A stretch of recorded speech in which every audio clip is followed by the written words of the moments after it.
Oke, mari kita sambung lagi kelanjutan dari novel Heavenly Demon. Beberapa saat sebelum konferensi Serikat Kerajaan, nampak Hector yang tengah mempertahankan perbatasan mereka. Walaupun sampai saat ini mereka masih bisa menahan serangan dari Kekaisaran Valhalla, tapi itu bisa dikatakan sebagai keajaiban. Ya, semua itu berkat Edwin Hector dan juga penyihir langit. Jika tidak ada mereka, bisa dipastikan bahwa Hector benar-benar telah hancur. Bisa dipastikan kondisi mereka berada di ujung tanduk. Walaupun pasukan Dimitri sudah datang membantu, tapi itu masih belum cukup untuk bisa menahan serangan Kekaisaran Valhalla secara penuh. Bisa dipastikan jika peperangan terus berlanjut, maka pertahanan mereka akan runtuh sepenuhnya. Oleh sebab itulah Butler yang nampak putus asa meminta agar Pangeran Edwin mundur dari perbatasan. Tapi sayangnya Edwin menolak. Jika pertahanan pertama ini hancur, maka itu bisa menjadikan titik awal bagi Kekaisaran Valhalla untuk menembus pertahanan-pertahanan selanjutnya. Dan untuk mencegah hal tersebut, jadi mereka harus tetap bisa mempertahankan perbatasan walaupun nyawa mereka yang menjadi taruhan. Dan itu semua demi Dimitri. Karena jika Dimitri runtuh, maka begitu juga dengan Hector. Jadi satu-satunya alasan Hector bisa hidup tenang di masa depan adalah kemenangan Dimitri. Perlu digarisbawahi lagi ya, yang diincar oleh Kekaisaran Valhalla adalah Dimitri. Dan satu-satunya cara agar bisa mencapai Dimitri adalah melewati Hector. Jadi itulah alasan kenapa Valhalla menyerang Hector, yaitu agar mereka bisa menuju Dimitri. Oleh sebab itulah Edwin Hector mati-matian mempertahankan perbatasan mereka. Kembali lagi ke medan pertempuran. Mendengar alasan Pangeran Edwin Hector, pada akhirnya Butler hanya bisa mendukungnya saja. Walaupun sebenarnya ia juga sudah hampir kehabisan tenaga karena ada banyak sekali lawan yang harus ia hadapi. Dan untungnya beberapa saat setelahnya informasi yang menjungkir balikan medan pertempuran pun tiba. Itu terkait dengan kemenangan Dimitri dan Roman berhasil mengalahkan Kaisar Alexander.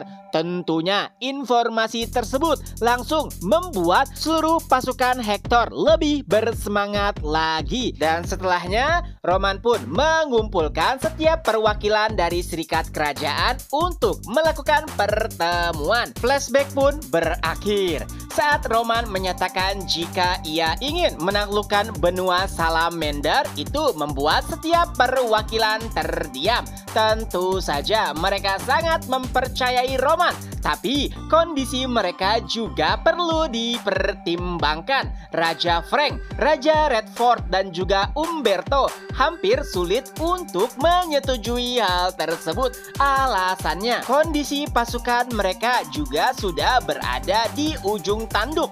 Dan jika peperangan terus berlanjut, maka itu malah akan memberikan dampak yang lebih buruk terhadap pasukan dan juga kerajaan mereka. Dan salah satu perwakilan pun bertanya alasan kenapa Roman terlihat seperti sedang terburu-buru. Dan Roman pun kembali menjelaskan bahwa ini adalah waktu yang paling tepat untuk menghancurkan Valhalla dan juga Kronos, karena mereka seperti kelompok tanpa komando. Ya, Kaisar dari Valhalla sudah dibunuh oleh Roman dan saat ini yang memegang komando Valhalla adalah Snowdin. Tapi Roman yakin jika Snowdin belum bisa memobilisasi seluruh pasukan Valhalla. Begitu juga dengan Kronos. Fakta terkait kemunculan Kaisar Alexander pastinya akan menimbulkan kebingungan di seluruh Kronos. Dan pastinya itu akan menimbulkan selisih paham antara satu bangsawan dengan bangsawan lainnya. Dan jika kita memberikan waktu kepada mereka, itu mungkin akan berdampak buruk di masa depan karena Kronos pada akhirnya bisa mengatur ulang kembali kekuatan mereka. Tentunya alasan Roman sangat masuk di akal, tapi itu juga sangat beresiko besar. Oleh sebab itulah Edwin Hector bertanya, bagaimana caranya mereka harus menghancurkan Kronos dan juga Valhalla secara bersamaan. Padahal saat ini menembus perbatasan mereka sangatlah sulit. Dan jawaban Roman di luar nalar. Ia berkata itu adalah hal yang mudah. Caranya dengan menebar ketakutan. Kekalahan Alexander yang merupakan penyihir lingkaran 9 pastinya sudah diketahui oleh seluruh prajurit Kronos. Dan jika Alexander saja tidak bisa mengalahkan Roman, lalu bagaimana dengan mereka? Mendengar penjelasan tersebut, pada akhirnya perwakilan dari Serikat Kerajaan pun setuju. Beberapa saat setelahnya di perbatasan Kronos, kala itu Baron Laurello yang menjadi komandan di perbatasan. Ia merupakan sosok dengan patriotisme yang tinggi. Walaupun para bawahannya nampak takut, tapi tidak dengannya. Hingga beberapa saat setelahnya, nampak pasukan yang dipimpin oleh Roman Dimitri mendekati perbatasan. Lalu Roman pun mulai berpidato yang intinya ia memberikan waktu kepada mereka kurang lebih 1 jam untuk membuka gerbang. Jika tidak, maka Roman akan membantai siapapun yang ada di sana. Roman juga menjelaskan kejahatan yang telah dilakukan oleh Kaisar Alexander. Ia menggunakan sihir hitam untuk bisa tetap abadi dan ada banyak percobaan yang keji yang telah ia lakukan. Jadi siapapun yang mendukung ataupun membantunya, maka nyawa adalah taruhannya. Setelah mengucapkan beberapa hal, Roman pun kembali mundur dan para bangsawan di daerah tersebut pun mulai berkumpul untuk menentukan apa yang harus mereka lakukan. Tentu saja terjadi pro dan kontra. Apakah mereka harus menuruti keinginan Roman atau tidak? Seseorang pun mulai berkata bahwa apapun yang mereka lakukan tidak akan pernah memberikan hasil yang baik karena lawannya adalah Roman Dimitri, monster yang bahkan bisa membantai penyihir lingkaran 9. Jadi menurutnya membuka gerbang adalah pilihan terbaik. Ia bernama Herman. Tapi nampaknya Baron Laurello tidak setuju. Walaupun Roman kuat, ia yakin bahwa pada akhirnya Kronos akan selalu menang karena begitulah sejarah mereka. Jadi ia tidak setuju dengan rencana Herman dan memilih untuk keluar karena harus mempersiapkan pasukannya.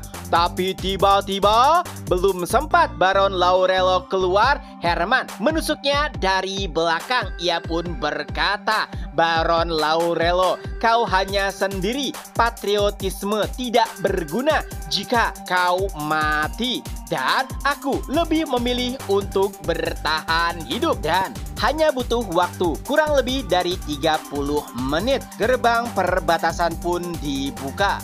Pasukan Serikat Kerajaan yang dipimpin oleh Roman Dimitri pun memasuki gerbang. Tentu saja pasukan Kronos nampak sangat tidak tenang. Ini adalah pertama kalinya bagi mereka menundukkan kepala kepada kerajaan lainnya. Apalagi mereka juga masih belum bisa memastikan apakah Roman Dimitri akan menepati janjinya atau tidak.